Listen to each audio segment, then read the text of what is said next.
नमस्कार दोस्तों, कलयुग के चमत्कार संतों की वाणी में आप सबका स्वागत है। दोस्तों, इस वीडियो में हम कार्तिक महात्म्य के पहले अध्याय के बारे में सुनेंगे कि किस प्रकार भगवान श्री कृष्ण सत्यभामा को उसके बताए हुए सभी प्रश्नों के उत्तर देते हैं और ये किस तरह कार्तिक मास के जैसे जैसे दिन आते हैं अध्याय आगे बढ़ता जाता है और हम इसी तरह अगले आने वाले अध्यायों की बारे में आपको जानकारी देते रहेंगे। आइए सुनते हैं आज के शरद पूर्णिमा के पावन दिन कार्तिक महात्म्य के प्रथम अध्याय की कथा। कार्तिक महात्म्य प्रथम अध्याय।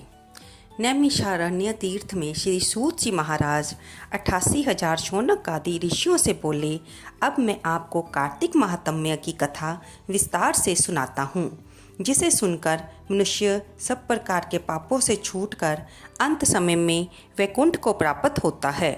सूत जी कहने लगे, श्री कृष्ण जी से आज्ञा लेकर देव ऋषि नारद चले गए। तब सत्यभामा प्रसन्न होकर लक्ष्मीपति भगवान से कहने लगी, हे नाथ, मैं धन्य हुई, मेरा जीवन सफल हुआ। मेरे जन्मदाता भी धन्य हैं, जिन्होंने मुझ जैसी त्रैलोक्य सुंदरी को जन्म दिया। जो आपकी 16 सहस्र स्त्रियों के मध्य में आपकी परम प्यारी हुई। मैंने वह कल्प वृक्ष आदि पुरुष आपके साथ नारद जी को विधि पूर्वक दान में दे दिया, परंतु वही कल्प वृक्ष मेरे घर लहराया करता है, जिस बात को मृत्युलोक की कोई भी स्त्री नहीं जानती। हे त्रिलोकीनाथ, हे मधुसूदन, मैं आपसे कुछ पूछना चाहती हूँ। जो आप मुझे प्रिय कहने की इच्छा रखते हैं तो आप मुझे विस्तार पूर्वक कार्तिक महात्म्य की कथा सुनाओ, जिसे सुनकर मैं अपना हित करूं तथा जिसके करने से कल्प पर्यंत भी आप मुझसे विमुख ना हो जाएं।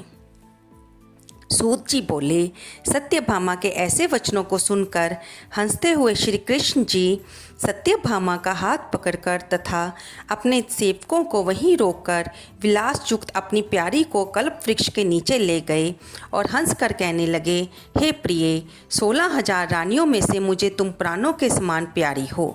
तुम्हारे लिए मैंने इंद्र से तथा देवताओं से विरोध किया था। हे कांते, जो बात तुमने पूछी है उस महा अद्भुत बातों को सुनो। सूत जी बोले, एक दिन श्री कृष्ण भगवान ने सत्यभामा की प्रिय कामना के लिए गरुड़ पर सवार होकर इंद्रलोक जाकर कल्प वृक्ष मांगा। तब इंद्र के मना कर देने पर गरुड़ का इंद्र से घोर युद्ध हुआ और गौलोक में गरुड़ जी ने गौओं से युद्ध किया। गरुड़ की चोंच की चोट से उनके नाक, कान और पूंछ कट कट कर गिरने लगे और उनके रुधिर से 3 वस्तु उत्पन्न हुई, कान से तंबाकू, पूंछ से गोभी और खून से मेहंदी। इन तीनों का प्रयोग करने से मोक्ष प्राप्ति नहीं होती।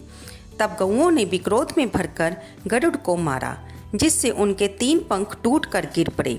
इनके पहले पंख से नीलकंठ, दूसरे से मोर, तीसरे से चकवा चकपी उत्पन्न हुए। हे प्रिय, इनके दर्शन मात्र से ही शुभ फल की प्राप्ति होती है। हे प्रिय, जब मैं हर चीज़ दे सकता हूँ, तुम्हारा ही हर एक कार्य पूरा कर सकता हूँ और हर बात तुमसे कह सकता हूँ, तो क्या तुम्हारे प्रश्न का उत्तर ना दूंगा? हे प्रिय, जो बात तुम मुझसे पूछ रही हो मैं उसका जवाब दूंगा। ये सुनकर सत्यभामा बोली, हे प्रभु, मैंने पिछले जन्म में कौन कौन से दान, व्रत व जप नहीं किए हैं?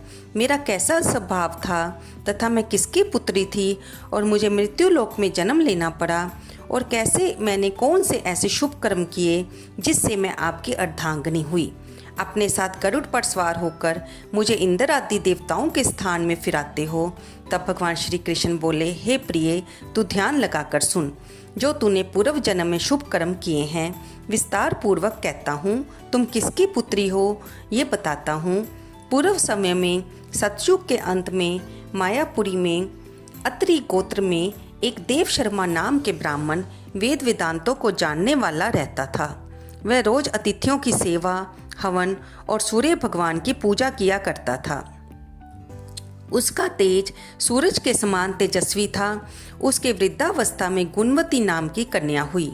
उसका विवाह उस पुत्रहीन ब्राह्मण ने चंद्र नाम के एक शिष्य के साथ कर दिया और चंद्र को अपने पुत्र के समान मानता। चंद्र भी उसे अपने पिता के समान मानता था। एक दिन वे दोनों कुश और समिधा लेने के लिए वन में गए। हिमालय की तलहटी में भ्रमण करते हुए उन्होंने एक राक्षस को आते हुए देखा। उस राक्षस के भय के मारे उनके सब अंग शिथिल हो गए और भागने की सामर्थ्य भी नहीं रही। तब उस काल के सदृश राक्षस ने उन दोनों को मार डाला। उनके धर्मात्मा होने के कारण मेरे पार्षद उनको मेरे पास वैकुंठ में ले आए, क्योंकि उन्होंने आजीवन सूर्य भगवान की पूजा की थी। उस कर्म से मैं दोनों पर अति प्रसन्न हुआ। शिव, सूर्य भगवान, गणेश भगवान जी की, देवी, इन सब देवताओं की पूजा करने वाले सब स्वर्ग को प्राप्त होते हैं। मैं एक होता हुआ भी काल और कर्मों के भेद से 5 प्रकार का होता हूँ।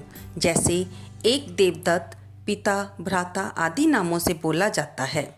जब वे दोनों विमान पर चढ़े हुए सूरज के समान तेजस्वी रूपवान चंदन और माला धारण किए हुए मेरे भवन में आए तो दिव्य स्त्री और चंदन आदि का भोग लगाने लगे।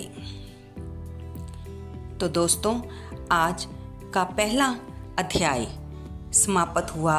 इति कार्तिक महात्म्य प्रथम अध्याय। दोस्तों, आपको ये वीडियो कैसी लगी? कृपया इसे लाइक करें, शेयर करें। धन्यवाद दोस्तों। कमेंट बॉक्स में जय श्री विष्णु भगवान, जय तुलसी माता अवश्य लिखें। दोस्तों, अगर आपको ये वीडियो जरा सी भी पसंद आई हो तो एक लाइक तो बनता ही है।